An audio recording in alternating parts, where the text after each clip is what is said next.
Hi friends, ഒരു കണവ ക്ലീനിങ്ങും അത് റോസ്റ്റാക്കുന്നതുമായ ഒരു റെസിപ്പിയുമായിട്ടാണ് ഞാൻ വന്നിരിക്കുന്നത്.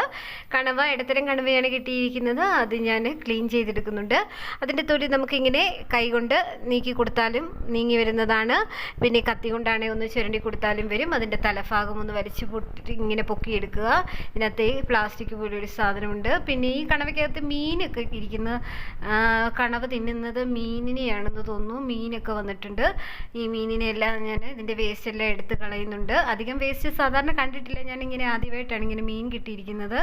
പിന്നെ അത് ഞാനിതിങ്ങനെ വിരലിനകത്തിട്ട് ഇങ്ങനെ മറിച്ച് കൊടുത്താൽ നമുക്ക് അതിൻ്റെ ഉൾഭാഗം നല്ല നീറ്റായിട്ട് മൊത്തത്തിൽ ക്ലീൻ ചെയ്തെടുക്കാൻ പറ്റും. വീണ്ടും അത് തിരിച്ചിട്ട് കൊടുത്താൽ മതി.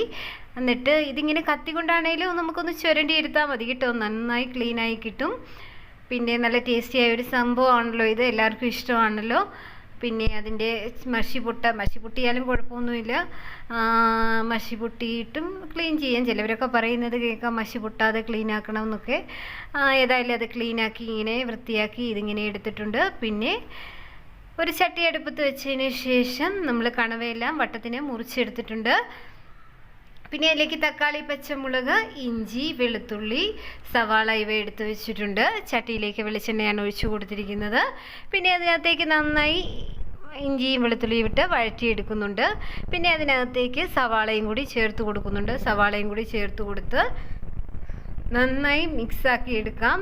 ഒന്ന് വഴന്ന് കിട്ടണം, നന്നായി വഴന്ന് കിട്ടണം. പിന്നെ അതിനകത്തേക്ക് സവാള ഒന്ന് നന്നായി വഴന്നതിന് ശേഷം അതിനകത്തേക്ക് നമുക്ക് തക്കാളിയും പച്ചമുളകും ചേർത്ത് കൊടുത്ത് വീണ്ടും ഇതൊന്നും കൂടി വഴറ്റിയെടുക്കാം. പിന്നെ ഇതിനകത്ത് മസാലപ്പൊടികൾ ചേർക്കാം. പിന്നെ കണവ ചേർത്ത് കൊടുക്കാം, വേവിച്ചെടുക്കാം. സിമ്പിളായിട്ട് നമുക്ക് എളുപ്പത്തിൽ റോസ്റ്റ് ആക്കിയെടുക്കാവുന്നതാണ്. ഞാൻ ഇതിനകത്തേക്ക് അല്പം ഉപ്പ് ചേർത്ത് കൊടുത്തതിന് ശേഷം മഞ്ഞൾപ്പൊടിയും കൂടി ചേർത്ത് കൊടുക്കുന്നുണ്ട്. പിന്നെ മല്ലിപ്പൊടി ഒരു ചെറിയ ടീസ്പൂൺ മല്ലിപ്പൊടി ചേർത്ത് കൊടുക്കുന്നുണ്ട്. മല്ലിപ്പൊടിയൊക്കെ ഈ ചട്ടിക്കകത്തിട്ട് തന്നെ നന്നായി ഒന്ന് ചൂടായി കിട്ടണം. എരിവിന് ആവശ്യമായ മുളക് പൊടി ചേർക്കുക. ഇച്ചിരി കൂടെ എരിവിന് കൂടുതൽ ആവശ്യമുണ്ടെന്നുണ്ടെങ്കിൽ നമുക്ക് കുരുമുളക് പൊടി ചേർത്ത് കൊടുക്കാം. പെരിഞ്ജീരകം പൊടിച്ചത് ചേർത്ത് കൊടുക്കണം. ഞാൻ കുരുമുളക് പൊടിച്ചതും പെരിഞ്ജീരകം പൊടിച്ചതും ചേർത്ത് കൊടുക്കുന്നുണ്ട്. ചട്ടിയിൽ മസാല അടുക്കി പിടിച്ചുകൊണ്ട് മാത്രം ഒരു സ്പൂൺ എണ്ണ ഞാൻ വെള്ളം ചേർത്ത് കൊടുത്തതാണ്. വെള്ളം ചേർക്കേണ്ട ആവശ്യമില്ല. ഒരു തുള്ളി പോലും വെള്ളം ചേർക്കേണ്ട ആവശ്യമില്ല. പിന്നെ ഇതിനകത്തേക്ക് മുറിച്ച് വെച്ചിരിക്കുന്ന കണവ കൂടി ചേർത്ത് കൊടുക്കാവുന്നതാണ്. അതും കൂടി നന്നായി ഈ മസാല എല്ലാം പിടിച്ച് കിട്ടുന്ന പാകത്തിന് നന്നായി ഇളക്കി കൊടുക്കണം. പിന്നെ നമുക്ക് ഒരു അടപ്പെടുത്ത് അടച്ച് വെച്ച് കൊടുത്താൽ നമുക്ക് ഈ പിന്നെ ഒന്ന് 2 മിനിറ്റ് കഴിഞ്ഞ് തുറന്ന് നോക്കുമ്പോൾ ഇതിനകത്തെ വെള്ളമെല്ലാം ഇറങ്ങി വരും.